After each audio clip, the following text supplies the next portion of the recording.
You are listening to an audiobook by Lucid Productions.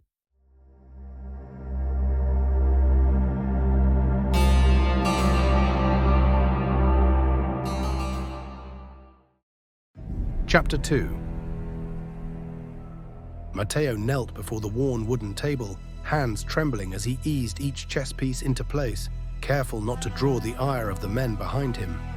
Two dark-eyed guards stood watch, weapons gleaming in the restless torchlight, their points aimed squarely at his back. Across from him, Firas, chief of the bandits, lounged impatiently in his throne, gaze sharp and predatory. Matteo felt the weight of those eyes, hawk-like on a wounded mouse. For now, the promise of a weapon to overthrow a kingdom had bought the merchant a few moments. Ludicrous, Matteo knew, but instinct drove him to shape every desire into a sale. Tonight, he bargained for his own survival. Chess was in fashion among the aristocracy in Europe, and Matteo's wares, boards of ivory, gold, and rare gems, had opened doors to noble courts. He remembered the jostling of lords and ladies, eager for his sets, eager to glean cunning from the traveling merchant. The board before him was the finest, meant for a king, not a warlord. Rare, scented wood gleamed beneath lamplight, ivory and ebony pieces adorned with gold leaf left a faint, sweet fragrance in the air. Every item Matteo sold was woven with story. The chessboard was no exception. For noble buyers, he spun tales, generals at play, kings brooding over nations' fates. Tonight, as he set up the pieces, Firas watched in silence, curiosity flickering behind impatience. Matteo's keen gaze, sharpened by marketplace years, caught every twitch, every glance, every shift of desire beneath suspicion. He watched, searching for any sign of advantage, any chink in the armor through which he could slip. Suddenly, Firas's voice split the hush. "What are you doing?" Matteo's hands paused, the click of carved ivory hung in the air. There was uncertainty in Firas's tone. Matteo studied the warlord's weathered face. He exhaled slowly, lowered his eyes, and spoke reverently. My lord, you asked for something to help you conquer kingdoms. This board Here, a careful ceremonial gesture. is the battlefield. These pieces, the army. Glancing past Firas, Matteo saw the guards gripping their spears, knuckles white, eyes wide and haunted, primitive fear of the carved shapes before them. Suddenly, Matteo realized the unfamiliar pieces might appear as tokens for black magic rituals. A wrong tale could get him burned.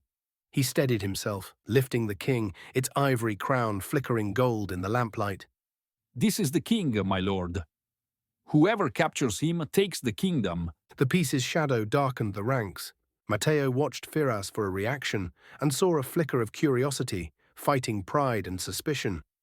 Firas's jaw tightened, holding back words. The guards stood in tense silence, myth and power whispering at the edges of reason. Turning the board toward Firas, torchlight glinted off polished pieces as Matteo gestured to the ranks. Each side starts with an army, white and black, not just men but great forces like sun and moon. He picked up a pawn. Pawns are humble soldiers, brave but limited. They march one step at a time, though their first can be two, first to fight, first to fall. He pointed to the rooks. The castles move as far as they wish, in straight lines, like riders in the open country. He lifted a knight. Knights leap in an L over others, swift and unpredictable, achieve things like a knight, coming where foes least expect. He gestured to the bishops. Bishops cut diagonals. He let the queen glide. The queen, most powerful. Straight or diagonal, she wields fury or grace. Finally, the king.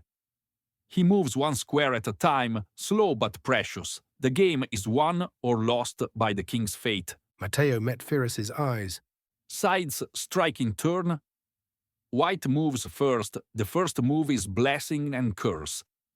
An army claiming the center is strongest, like a tribe holding the center of a map.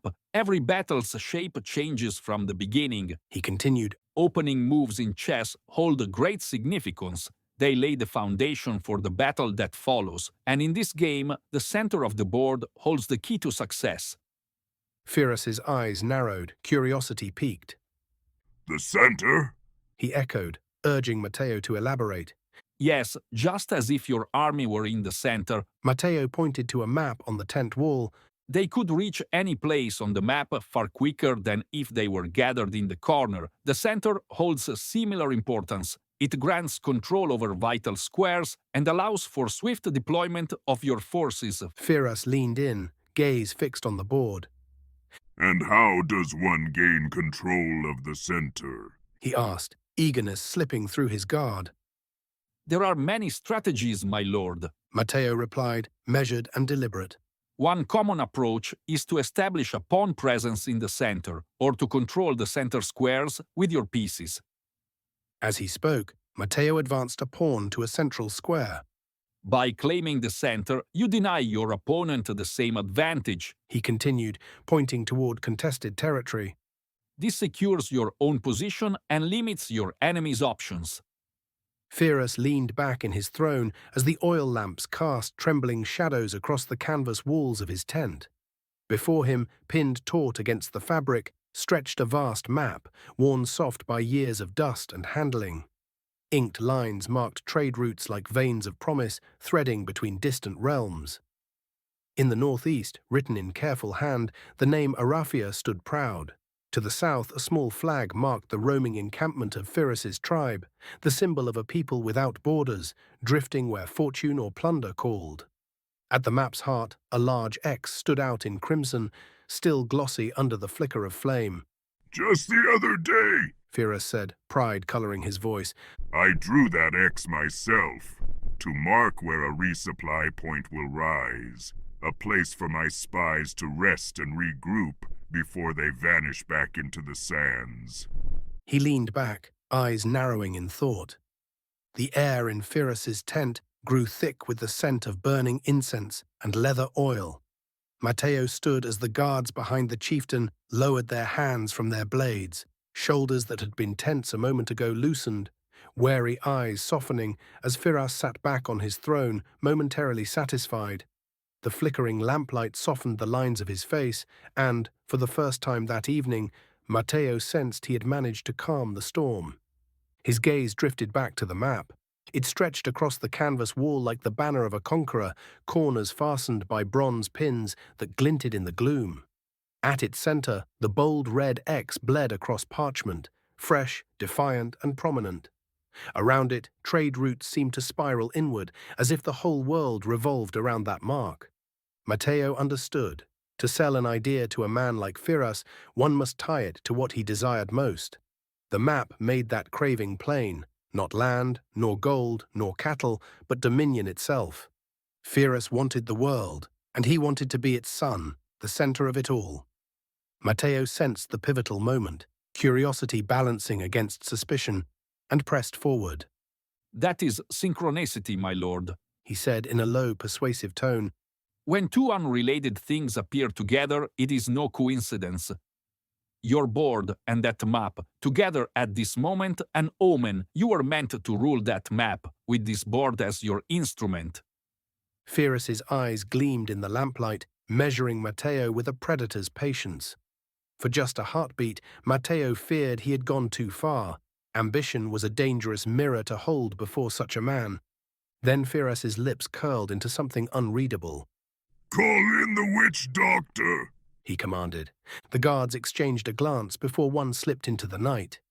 The tent grew still, the air thick with anticipation. Moments later, the guard returned, ushering in the witch doctor, draped in cloth and talismans of bone and bead. The man's presence shifted the air, heavy, ancient, as if he carried the desert's night within him. Pyrrhus gestured to the board. Examine it. Tell me if spirits dwell within. The witch doctor knelt, movements deliberate. He bent close, inhaling deeply. Rare wood, he murmured. ancient. Such things attract energies forgotten by men.